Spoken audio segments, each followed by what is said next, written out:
courage is not the absence of fears. It's the fact that you are scared, but you do it anyway. And that's why, let me add this, it's so important to have a network of support, people supporting you, which is like people telling you the truth. Hey everyone, I'm Angeline Constantinou, and this is Her Unapologetic Voice. This podcast was created for women who lead, but are done leading from apology.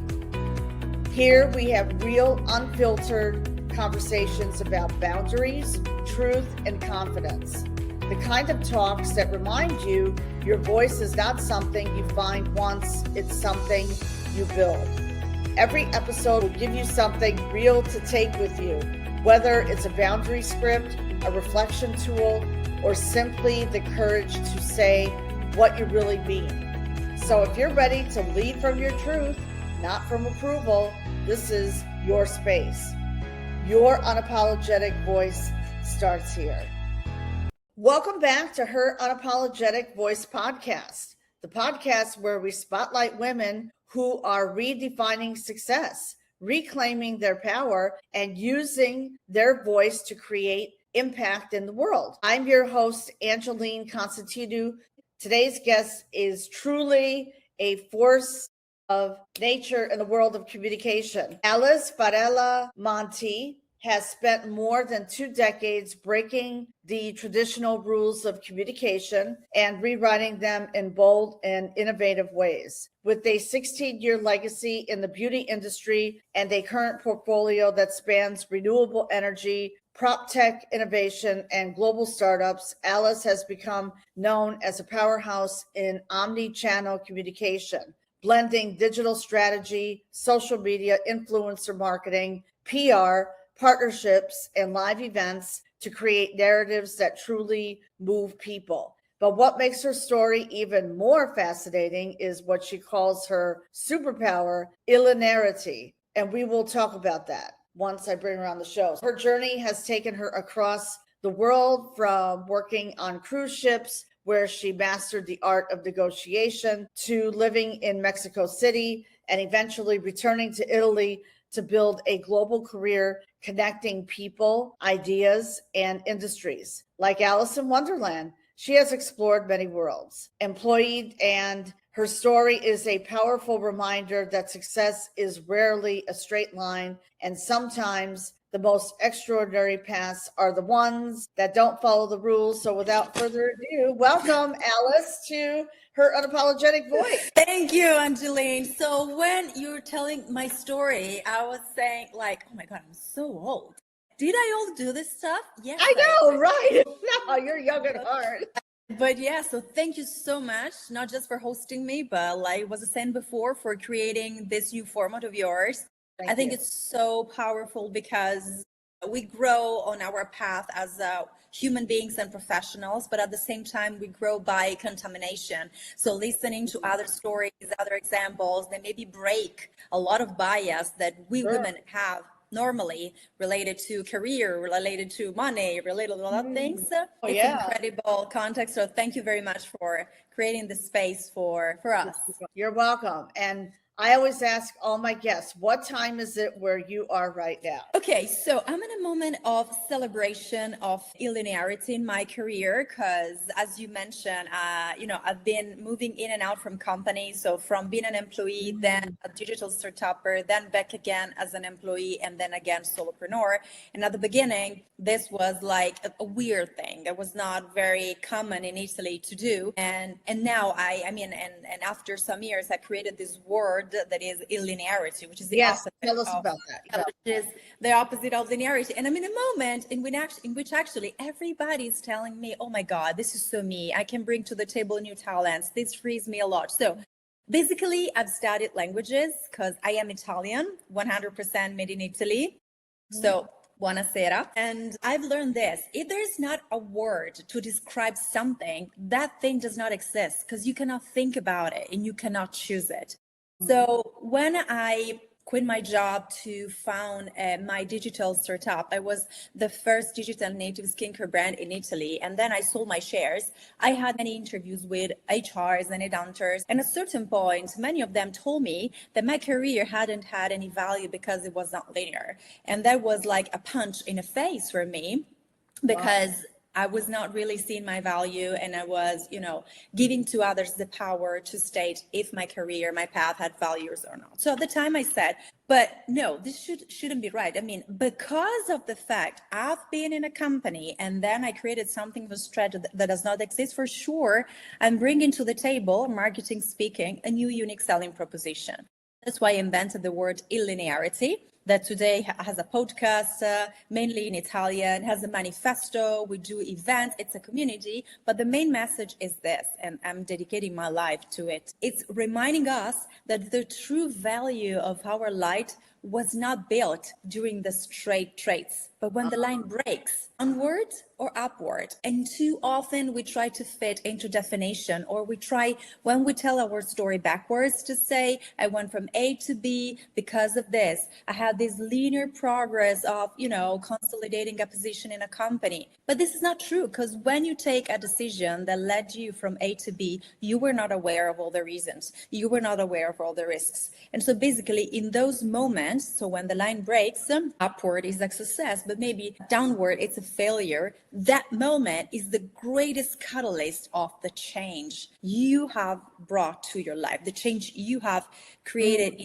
life. And maybe you label it as a failure, you label it as a moment in which you were burnt out, but at the same time, if you look backward, all the great things that came after that, maybe that moment was meant to be.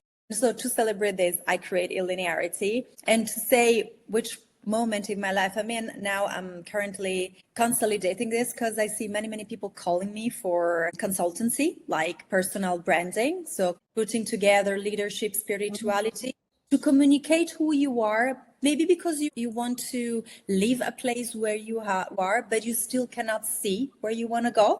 So it's a process. And then because I'm called as a speaker. So to talk about linearity, especially in dynamic organization, where people are called to put on the table new skills that maybe they have kept there forever, but they could not really put into action. And I'm very happy, I have to say, because I would like to go back to those HR telling me that my life hadn't had any value because it was not linear, to say, have you seen the linearity community around the globe, man? Because it was a man, but then I prefer investing my time in this. So this is the moment I'm in right now. That's great. That is amazing. And you have a story, like a little bit of a backstory. Share about the trauma that you went through, because I was watching your video. Well, actually, professionally speaking, of course, it was not easy to leave a place of work that was consolidated. I was working in the number one firm in the beauty industry in Italy. So you quit to create something that does not exist. So the first digital native made in Italy skincare brand. At the time, there were 3 digital native skincare brands, 2 based in the US, 1 in the UK. So I think that the trauma I had professionally was like not being accepted and not being recognized value. At the same time, was a very difficult moment of my life, because I was living a relationship with a man that was a narcissist, an abusive narcissist. So that manipulated me, and it was very hard for me to prove every day my value in this relationship with a man that, if you know, a narcissist, that, they're very used to love bombing on one side and then gaslighting on the other, and also to prove my value to the market. It has not been easy, but I had inside of me this mission that, kept me going, which is the reason why I did my startup. Now I'm a consultant, but the thing is that when I was young, I had a bullied experience, and I was excluded from all the friends in my classroom when I was very young. I used to go into the bathroom of my mother and grandmother and saw them putting makeup on. For me, that was like, oh my God, they're so beautiful. They're so invincible. I started, using makeup at a very young age. My mother and my grandmother let me do that. Working in beauty for me has been always a mission of empowerment. By creating the first digital native skincare brand, I was selling a premium car at at a very cheap price, but not because it was a cheap car, because I was cutting all the distribution channels that, raise the price. I was democratizing, I would say, the access to quality beauty to all women, not because they could feel younger, like compared to external standard, but they could feel beautiful for themselves. Exactly. That's what it's all about. And still today, I wear lipstick a lot of times. I play golf, for example. I wear lipstick before any tournament because it's part of me. So it's a sort of, we women with the right mascara and the right lipstick, we can conquer the world. We all know that, right? We all know that is right. And I'm glad you brought that up. Absolutely. Thank you for sharing that. My pleasure. Thank you. Right now, you've lived and worked in different places around the world, including Mexico City and Italy. How has traveling and working internationally shaped the way you approach communication and leadership? Okay, so that was not difficult. I mean, it was because I was meant to do that. I was meant to study languages because I had this need inside of me of communicating. So I remember my mother speaks very well French. I don't. I used to ask her, like, how can I talk to that kid? How can I talk to that girl when we were traveling for holidays? Traveling abroad was the natural development of the study, the university studies that I did. The way it shaped my way to grow into the business is, as I said before, contamination, and being able to see different perspective helps you to better form an idea about something. Let me articulate on that. I've lived in Mexico City for sure. I loved it. I've lived in Italy, many different cities, but I've also lived on cruise ships. And consider that on a cruise ships, there are more or less 50 different nationalities just for the crew. It's different. And you see different type of interaction, like people that introduce themselves in different way based on their nationalities, different way to negotiate, because on board you have to negotiate space, extra rules, a lot of stuff.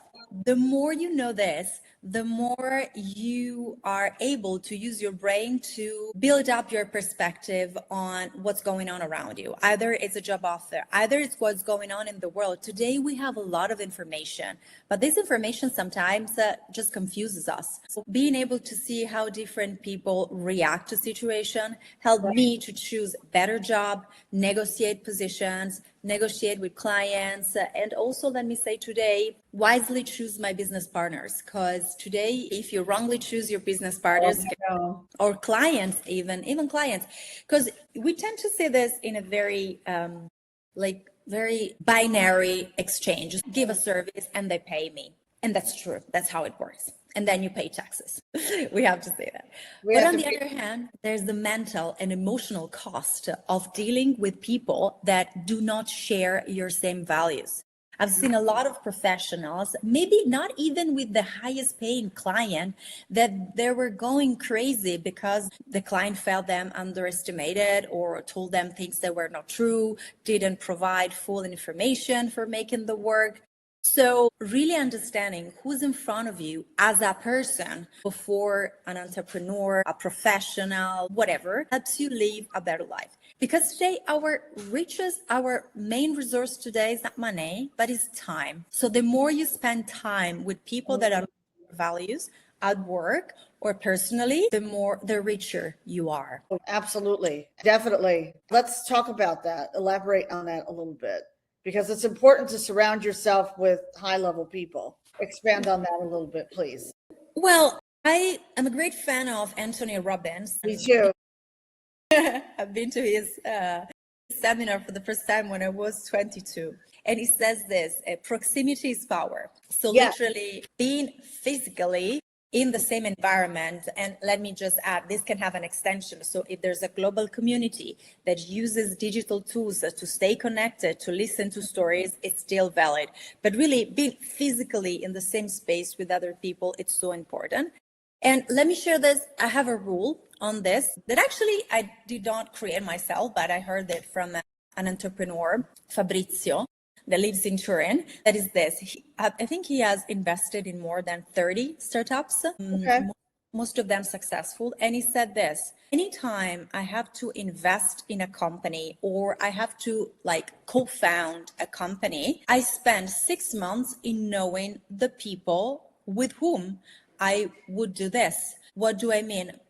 Don't care about their CV. I don't care about the LinkedIn profile. I want to know what their values are. What do they eat? What's their, who's their best friend? Who's their mentor? What's their relationship with their wives, their husband, their daughters, their kids? Do they like pets? Which kind of pets? And the first time he told me this, I was looking at him saying, he's drunk for sure. He must have drank a lot of red wine, which is he good. must have been drinking tonight. Yeah. The Turin region, there's a lot of good red wine. But at the end of the day, he told me, he looked at me and said, but why don't you do that? Because really, you have to know that these people are aligned to your values. So it doesn't mean that they have to be like you. They have to like the same things as you. Okay, but you have to know who's in front of you. The business comes after. Sure. I think that applies to other things, also to friendship. Sometimes we women tend to help also other women that are in toxic situation, but we ended up in, get intoxicated. I hear what you're saying. I know what you mean. Yeah, because they're putting all of that energy into us, the toxic energy. Correct. That's my rule, I think. And I think it's pretty true for as far as I've seen right now. Also, because when I did not apply this, I almost went burnout for the second time in my life for a client, and not the high paying one.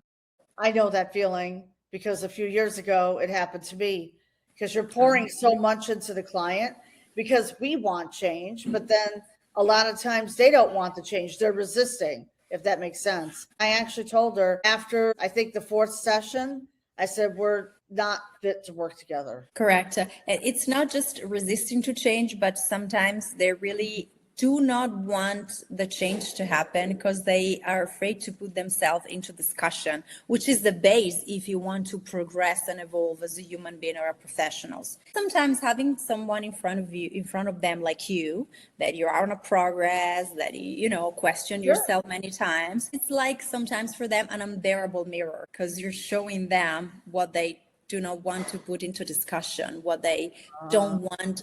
And it's about ego. But if you want to progress, you have to set aside your ego and to go very deep. Oh, absolutely. And you know who taught me that? My mentor at the time in 2018. You have to put aside your ego. Okay. Let it go. Just forget it, because that's like an upfront, like we're putting up a big barrier. I speak about that a lot because, for example, this weekend I'm flying to London to speak at this event that talks about breaking barriers. That's the theme. A lot of these women who are flying in from all over the world, they've broken barriers, including myself. It's not easy. I know that, you've done a lot. You also do personal branding and visibility, and you also help professionals craft their personal and professional brands. I want to talk about storytelling because this is very important. So why is storytelling so important when it comes to building a personal brand? Well, first of all, because in an era of AI, I think that today more and more is valued the genuine contribution of people and their personal stories. We came from an era of social media. I built a business of mine on that. They're not like evil or the bad part of it, but they're tools. We come from an era where you could fake it, really. You could pretend you were living in amazing villas, doing like a lot of things that were not true. But today, I think people are tired of it. And so today, in a world where, a lot of people embrace those detours professionally, those illinear paths, it's more and more important to tell people not just what you do. I'm a communication professional. I am a moderator and presenter. I'm a master of ceremony. Yeah, but how and why? How? The reason why many of my clients choose me as a moderator and master of ceremony is because I'm also an event designer. While I embrace the task to do the moderation, I also provide specific tips and element of improvement to the whole event. This is a unique way to do moderation, and also the why, which is the most important thing I work on. When people come to me for the personal brand, they start talking about the outcome. Okay, this is my CV. I want to improve this paragraph, or this is my LinkedIn. I want to, get more engagement and interaction. And I said, stop.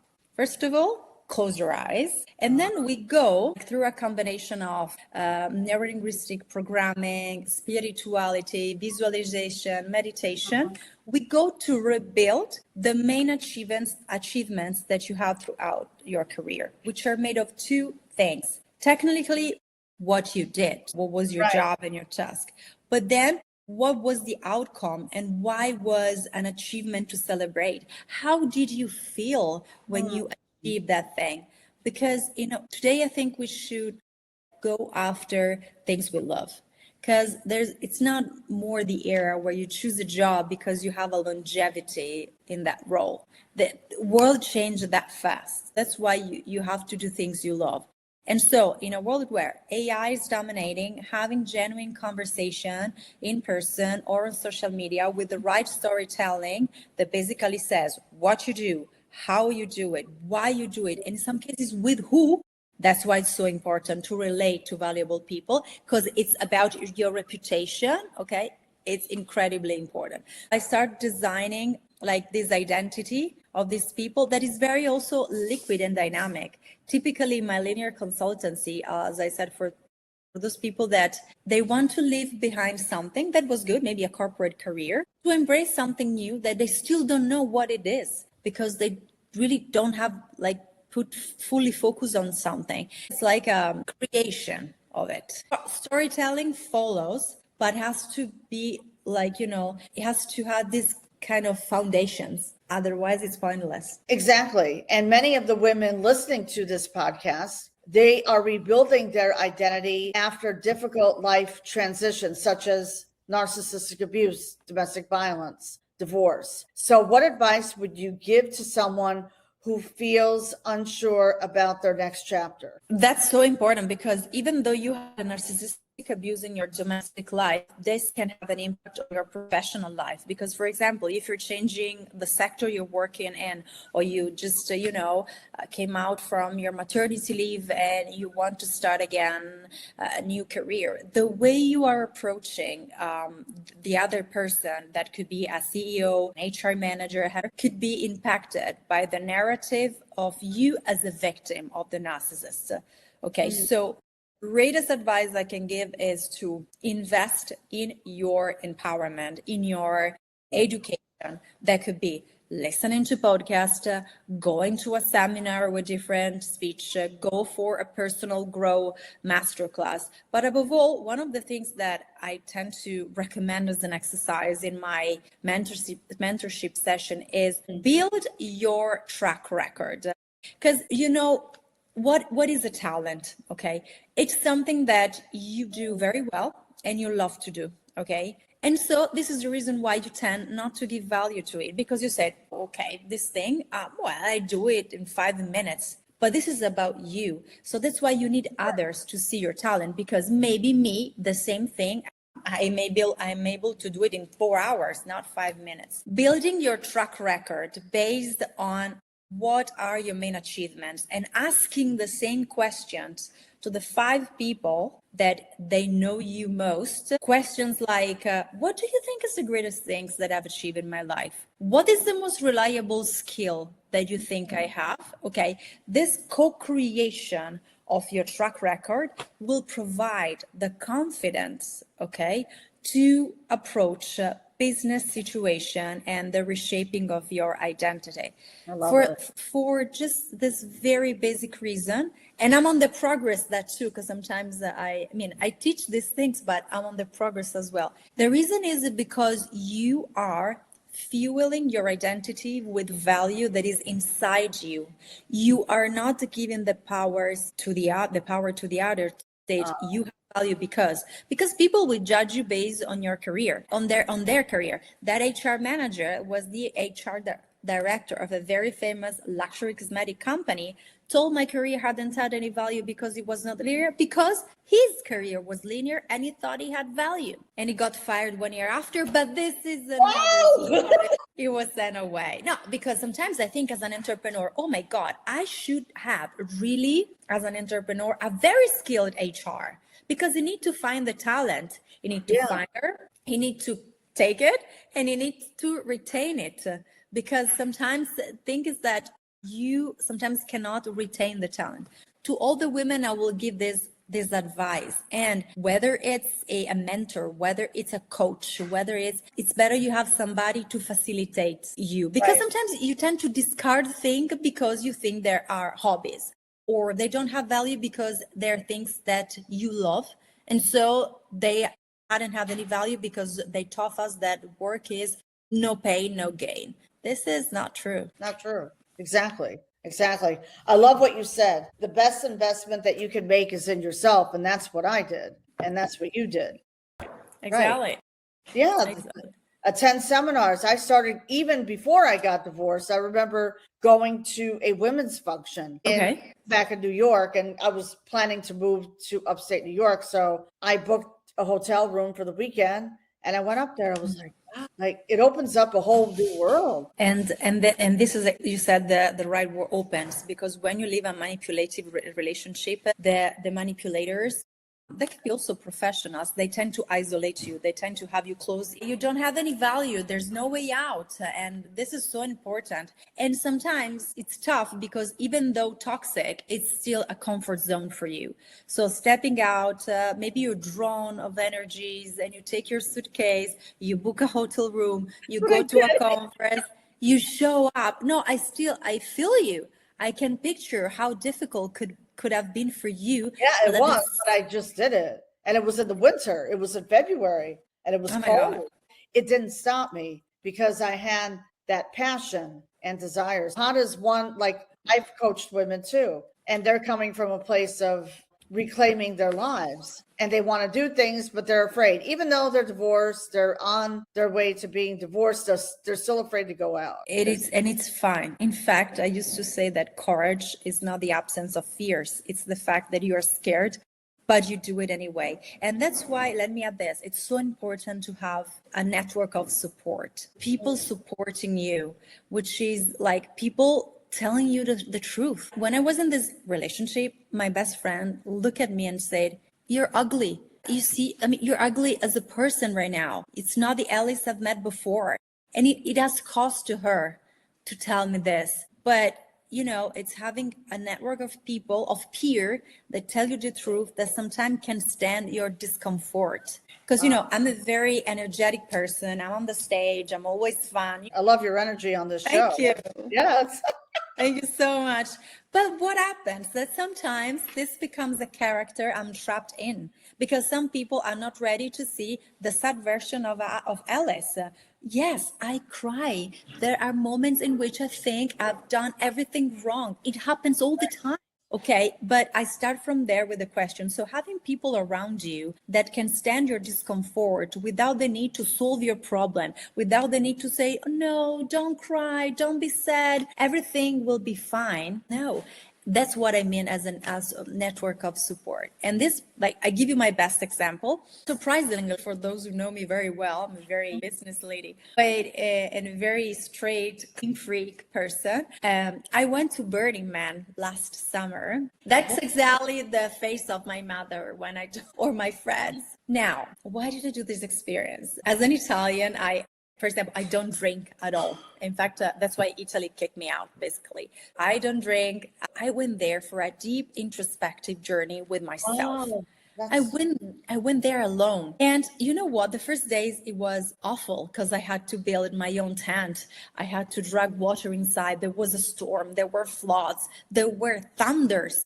I was drilling my tent with an electric tool with the thunder above my head, and I had a mental breakdown. I was crying. In my head, I was thinking, I'm about to die, and I paid for it. That's what I was thinking. I had people around me. There was this psychiatric 80-year-old.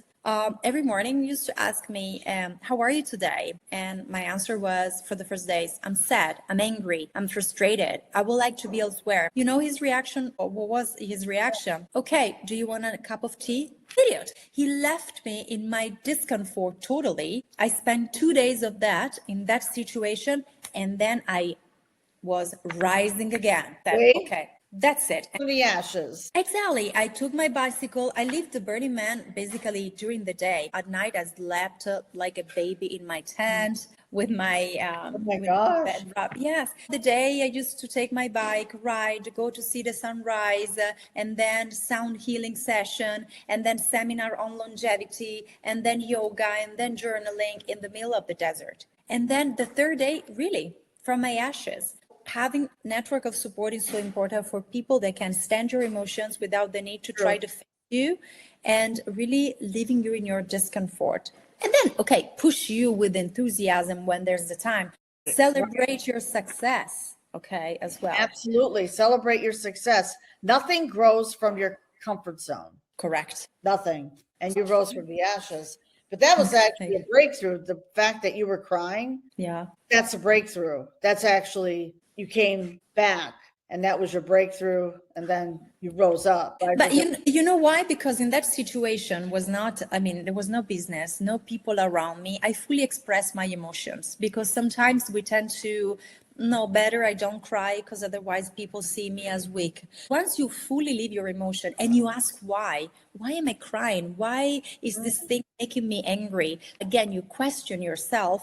The process to overcome that moment, okay, it's faster. I was in the middle of the desert, dressed like, I used to have this like a man shirts, like mountain trousers, like ready to climb the Everest, but instead I was in the desert. The ugliest outfit I ever had in my life. I was there without the need to prove anything to anybody.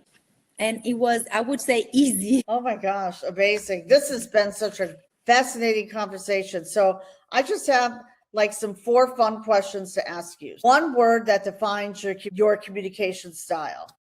Rock star. That I can see. Okay. A book that changed your perspective. I think one of the Anthony Robbins book. Now, I don't know the title in Italian, but that for sure. Okay. And also the 4-Hour Work Week by Tim Ferriss. That's a good one. I love that. Yeah. I love that. Definitely. And the most important leadership skill today. I would say Illinearity. You're ready to take a detour when it's time, and being able to enhance it and have the courage to celebrate your uniqueness. Definitely. Definitely. And one message you want women everywhere to remember. It's the thing that I used to tell myself in bad times. It's that all the resources are already within me.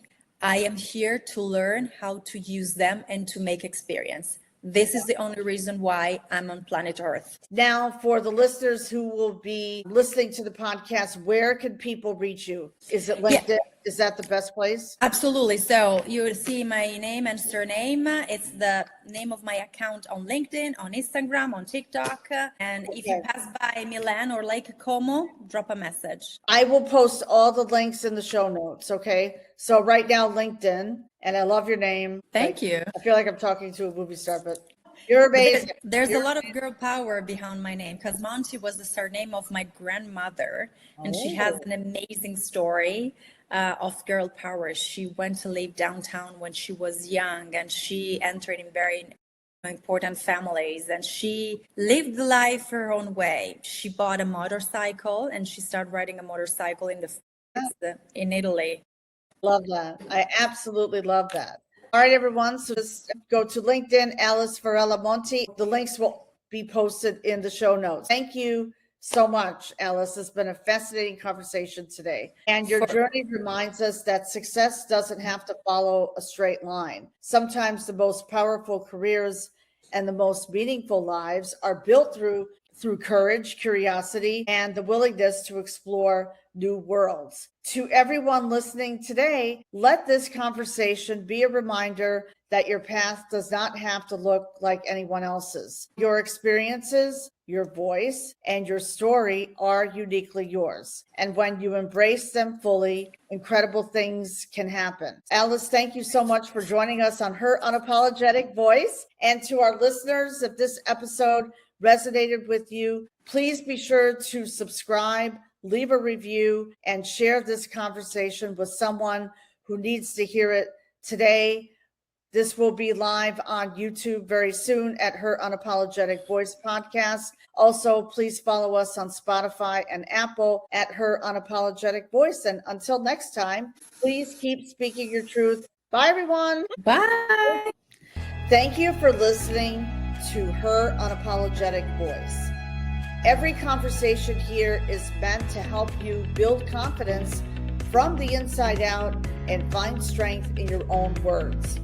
If today's message resonated, follow the show and share it with a friend who's ready to lead from who she truly is. You can also connect with me on social media at Her Unapologetic Voice podcast for updates and behind the scenes insights. Remember, confidence begins when you stop apologizing for your truth and start speaking from it. I'm Angeline Constantinou, and I will see you in the next episode.